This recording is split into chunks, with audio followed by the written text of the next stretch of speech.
I built his life. I deserve his fortune. Those words still rang in my ears as I sat in the courthouse parking lot, gripping the steering wheel of my truck. My name is Alan Morrison. I'm 49 years old, and I'd just watched my wife of 23 years tell a judge she deserved $14 million of my money, half my construction company, and the lake house my grandfather built with his own hands. Victoria had always been good with words. That's how she'd gotten her claws into me back in college when I was a broke kid from Billings, Montana, working 3 jobs to pay for engineering classes. She was studying journalism then, had this way of making everything sound reasonable, even when it wasn't. But sitting there, watching her lawyer present their case like I was some deadbeat who'd stumbled into wealth, I felt something cold settle in my chest. 23 years of marriage, and she talked about me like I was a stranger who'd stolen her life. The thing was, I'd been feeling this coming for months. Little things that didn't add up. The way she'd started asking detailed questions about the business finances. How she'd insisted on updating our insurance policies last spring. The sudden interest in my daily schedule, wanting to know exactly where I'd be and when. I'd caught her going through my desk drawer 2 weeks ago. She claimed she was looking for stamps, but I kept those in the kitchen. When I asked what she really needed, she got that look on her face, the one that said I was being paranoid and controlling. That night, I'd started paying closer attention, started noticing how many phone calls she took in the other room, how she'd changed the password on her laptop, how she'd begun scheduling lunch meetings with people she wouldn't name. My lawyer, George Brennan, had warned me this day might come ugly. George had handled my business contracts for 15 years, knew Victoria well enough to see through her charm. He'd pulled me aside after our first consultation and said something that stuck. Alan, in my experience, when someone starts planning a divorce this carefully, they've been thinking about it a lot longer than you realize. Now, watching her walk out of the courthouse with her attorney, I understood what he meant. This wasn't about irreconcilable differences or growing apart. This was calculated. She wanted to take everything I'd built and leave me with nothing but the clothes on my back. Victoria climbed into her silver BMW, the one I'd bought her last Christmas, and drove away without looking back. She had no idea what was waiting for her in that manila folder sitting on my passenger seat. Some betrayals you see coming. Others hit you like a freight train. But the worst ones are the kind where you realize you've been played for years, and you were too trusting to notice the game. I started Morrison Construction right out of college with a beat-up pickup truck and a toolbox my dad gave me. Victoria was there from the beginning, or at least I thought she was. She'd bring me coffee on job sites, help me organize invoices at our kitchen table, pose for pictures when we landed our first big commercial contract. Back then, she seemed proud of what we were building together. She'd tell her friends how I'd started with nothing and worked my way up to residential developments, then commercial projects. When we landed the contract to build the new medical center in downtown Billings, she threw a party and made sure everyone knew her husband was the man behind Morrison Construction. But somewhere along the way, things shifted. I was too busy growing the business to notice when she stopped asking about projects or celebrating our wins. Too focused on providing for our future to see that she'd started viewing my success differently. We never had kids. Victoria said she wasn't ready, then later claimed the business took up too much of my time for us to be proper parents. I regretted that decision for years, wondering if children might have given us something stronger to build on than just money and convenience. My parents died within 2 years of each other when I was in my early 40s. Dad had a heart attack and Mom followed 6 months later like she couldn't bear to be without him. They'd left me the lake house and 40 acres on Flathead Lake, land that had been in our family since the 1940s. Victoria had immediately started talking about selling it, said it was too far from town and too much maintenance for a vacation place we barely used. I refused. That land meant something to me, represented something about where I came from and what my family had built. Victoria stopped bringing it up, but I caught her looking at real estate listings for lakefront property, calculating what our place might be worth. The warning signs had been there for months, maybe years. Phone calls that stopped when I walked into the room. Bills for lunches at expensive restaurants that she'd claimed were with college friends I'd never met. A sudden interest in our financial statements and insurance policies that she'd never cared about before. Last month I'd found a business card in her purse for a private investigator. When I confronted her, she said she'd picked it up for a friend who suspected her husband of cheating. But the card had notes written on the back in Victoria's handwriting. My daily schedule, the address of our office building, questions about asset searches. That night I'd called George Brennan and told him to prepare for the worst. George had been handling my business legal work since the early days, knew Victoria socially, had watched our marriage from the outside. His exact words were, "Alan, get your house in order. This feels like a setup." I should have listened to my gut sooner. The divorce papers arrived on a Tuesday morning, hand-delivered by a process server who looked like he'd rather be anywhere else. Victoria had moved out the weekend before, claiming she needed space to think. She'd taken her clothes, her jewelry, and the silver BMW. Left behind 23 years of marriage like it was nothing more than a rental agreement she'd decided not to renew. I sat at my kitchen table reading through the demands her lawyer had laid out, and felt something cold and final settle in my chest. She wasn't asking for half of everything. She was demanding specific pieces of my life, calculated down to the dollar. $14 million in cash and assets, 50% ownership of Morrison Construction, the lake house, and all 40 acres of family land, spousal support of $15,000 a month for 10 years, even the rights to use the Morrison name for her planned interior design business. She'd done her homework. Every demand was designed to either destroy what I'd built or force me to pay her to keep it. The lake house demand hurt the most. She knew that land was sacred to me, knew I'd fight harder to keep it than anything else, which meant she'd probably trade it away for something else she wanted more. But the thing that really got to me was the timeline. According to the legal filing, she'd been planning this for 8 months. 8 months of sitting across from me at dinner, sleeping in the same bed, pretending we were working through our problems while she systematically documented every asset I owned. I called George immediately. "She wants everything," I told him. "I know," he said. "I got a copy this morning. Alan, this isn't a normal divorce proceeding.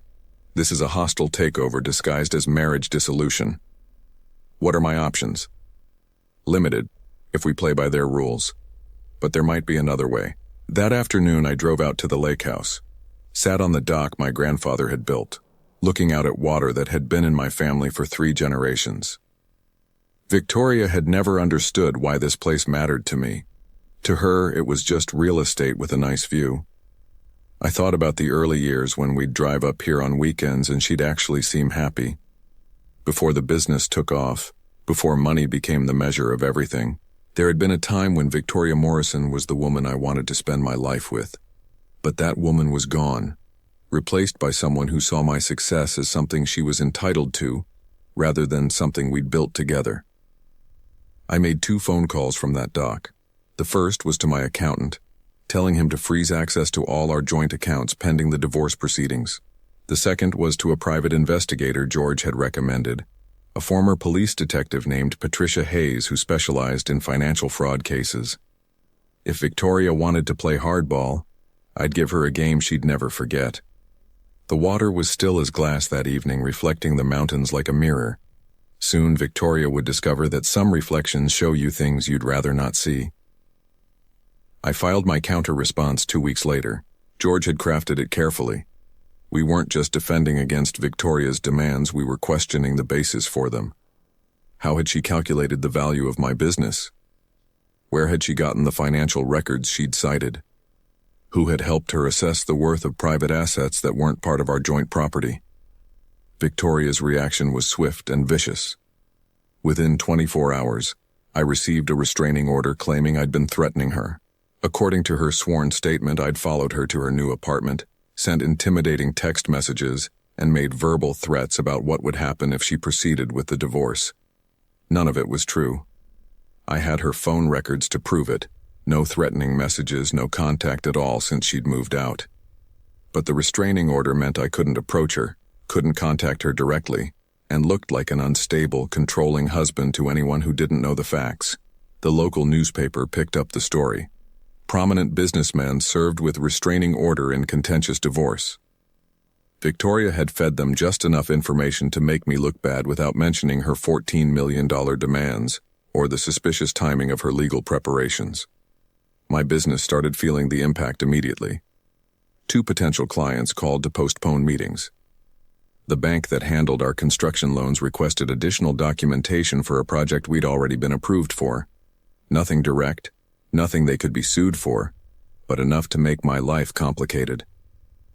George warned me this was just the beginning.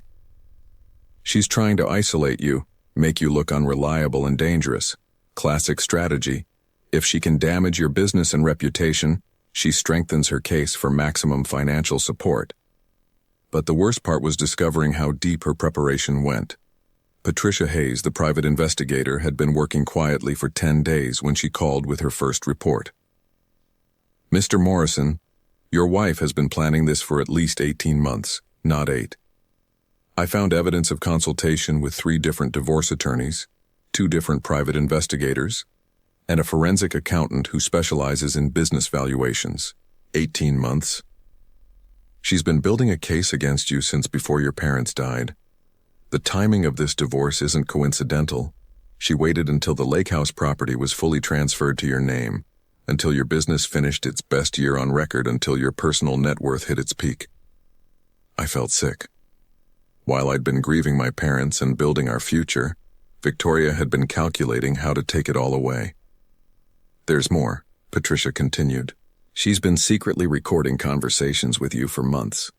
Phone calls, dinner conversations, private discussions about the business. She's got hundreds of hours of audio that she plans to use to prove you're controlling and financially manipulative." "Is that legal?" "In Montana, only one party needs to consent to recording a conversation. Since she was part of every conversation she recorded, it's admissible in court." The full scope of Victoria's betrayal hit me like a physical blow. Every intimate conversation, every private discussion about our future, every moment I thought we were alone. She'd been gathering evidence to use against me. That night, I sat in my empty house and realized I wasn't just fighting a divorce proceeding.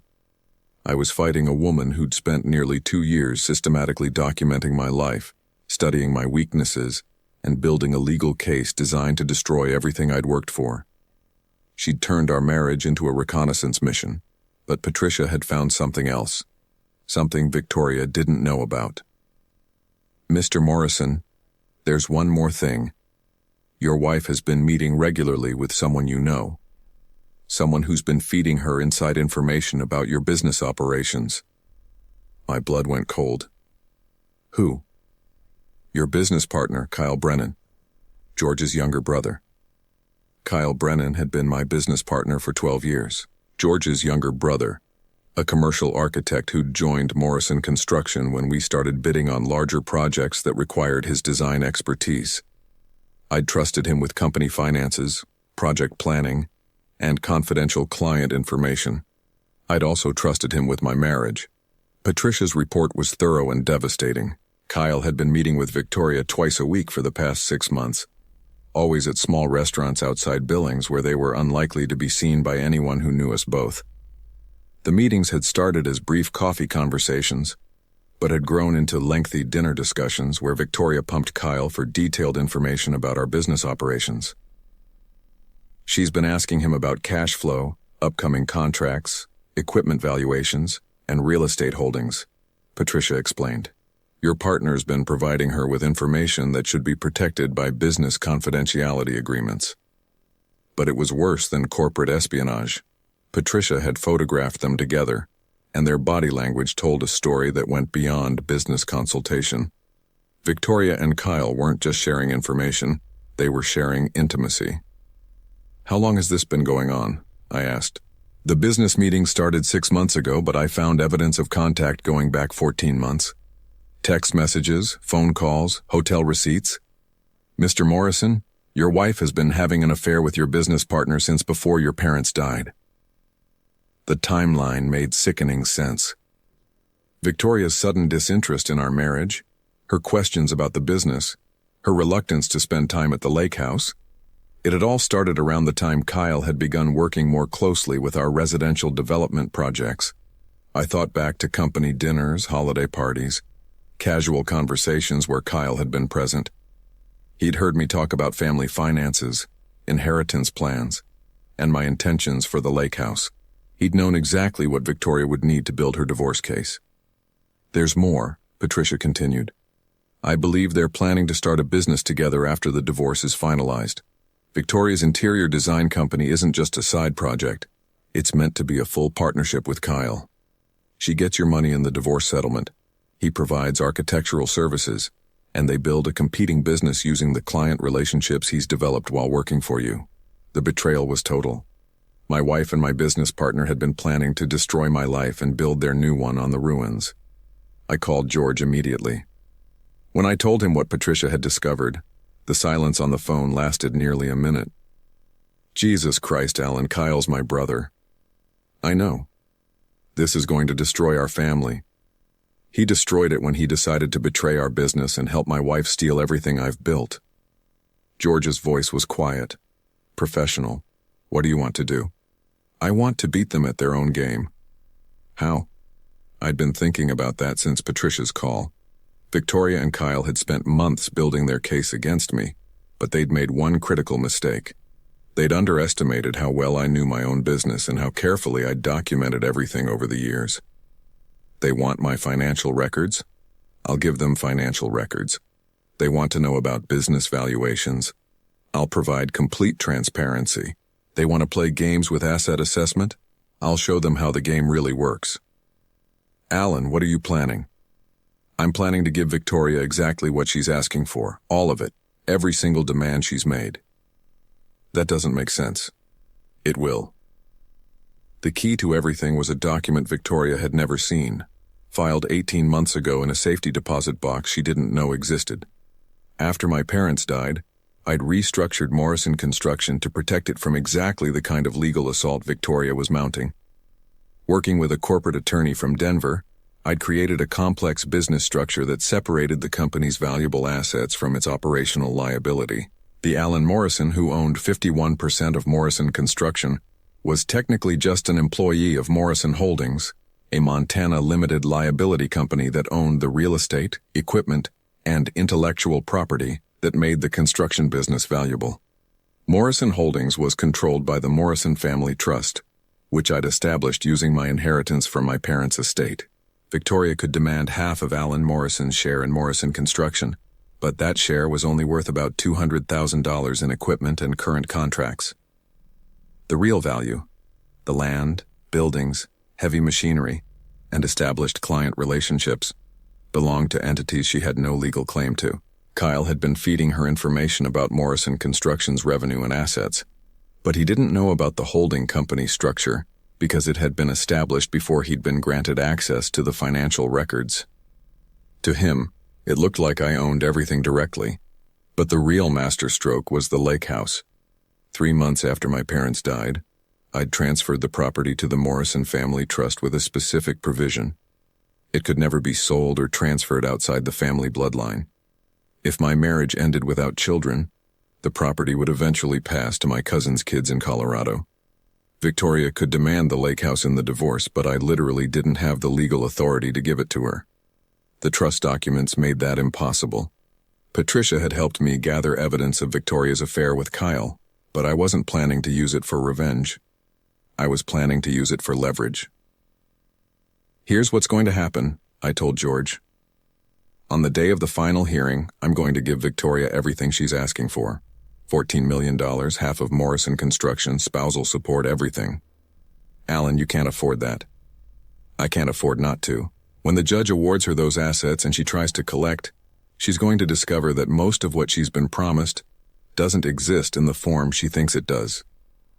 The business she gets half of is worth almost nothing. The cash settlement comes from accounts that are controlled by the trust, not by me personally. What happens then? Then I offer her a choice. She can spend the next 5 years in court trying to break the trust and challenge the business structure, spending hundreds of thousands of dollars on legal fees with no guarantee of success. Or she can accept a reasonable cash settlement and walk away. How much? $2 million. Enough for her to start over. Not enough to destroy what I've built. George was quiet for a moment. What about Kyle? Kyle's partnership agreement has a morality clause. If he's found to have violated his fiduciary duty to the company, or engaged in behavior that damages Morrison Construction's reputation, he can be bought out at book value with 30 days' notice. The affair is a violation of his fiduciary duty, since he was sharing confidential business information with someone who intended to use it against the company. Patricia has enough evidence to prove that in court. The plan was elegant and brutal. Victoria and Kyle had spent months building a trap for me, but they'd built it using incomplete information. Now they were going to discover what happens when you try to steal something that doesn't belong to the person you're stealing from. The courtroom was packed when Judge Harrison called our case. Victoria sat at the plaintiff's table wearing a black dress that probably cost more than most people's monthly rent, projecting the image of a wronged wife who'd sacrificed everything for her husband's success.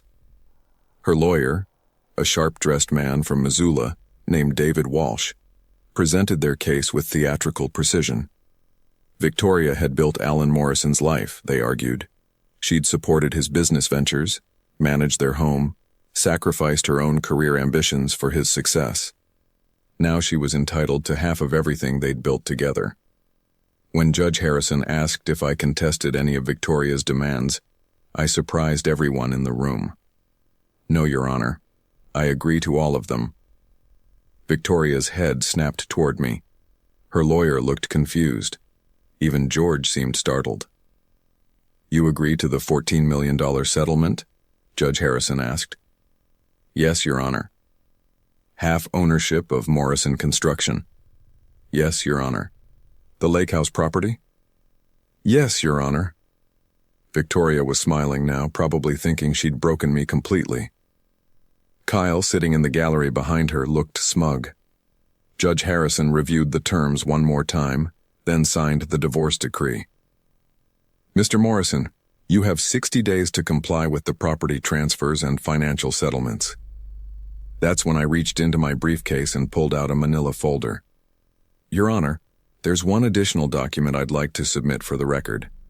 I handed the folder to the bailiff, who passed it to Judge Harrison. Inside were the corporate structure documents for Morrison Holdings, the trust paperwork for the family land, and Patricia's investigative report documenting Victoria's affair and Kyle's breach of fiduciary duty. Judge Harrison read for several minutes, while the courtroom remained silent. Victoria's smile faded as she watched his expression change. Mr. Morrison, the judge said finally, it appears the assets your wife has been awarded may not be accessible in the manner she anticipated. That's correct, Your Honor, but I'm prepared to honor the spirit of the settlement with a revised offer. I turned to face Victoria directly. $2 million cash, and you walk away from everything else. Take it or spend the next 5 years in court. Her face went white. Victoria's lawyer requested an immediate recess to review the documents I'd submitted. When they returned to the courtroom 30 minutes later, Victoria looked like she'd aged 10 years. Walsh's confident demeanor had evaporated completely. Your Honor, Walsh said, my client would like to accept Mr. Morrison's revised settlement offer. Judge Harrison looked at Victoria. Mrs. Morrison, do you understand that you're accepting $2 million instead of the $14 million previously awarded? Victoria's voice was barely a whisper. Yes, Your Honor. The papers were signed that afternoon. Victoria took her $2 million and disappeared from Billings within a week. I heard later that she'd moved to Seattle, where she tried to start an interior design business that failed within 6 months. Kyle's buyout was finalized 3 days after the divorce. Book value for his partnership share came to $87,000, considerably less than the millions he'd thought he was helping Victoria steal. George handled the transaction professionally, but I knew it destroyed their family relationship. Kyle left Montana and never came back. I drove out to the lake house that weekend, sat on my grandfather's dock, and watched the sun set over water that would stay in my family for generations to come. The mountains reflected perfectly in the still surface, just like they had when I was a boy learning to fish from my father. Morrison Construction thrived. Without the distraction of a failing marriage and the drain of Kyle's disloyalty, we landed 3 major contracts that fall and expanded into commercial development throughout western Montana. I never remarried. Some betrayals teach you things about trust that can't be unlearned, but I built a good life. honest work, family land, and the satisfaction of knowing that when someone tried to destroy everything I'd built, I was strong enough and smart enough to protect it. Sometimes the best revenge is simply refusing to be destroyed.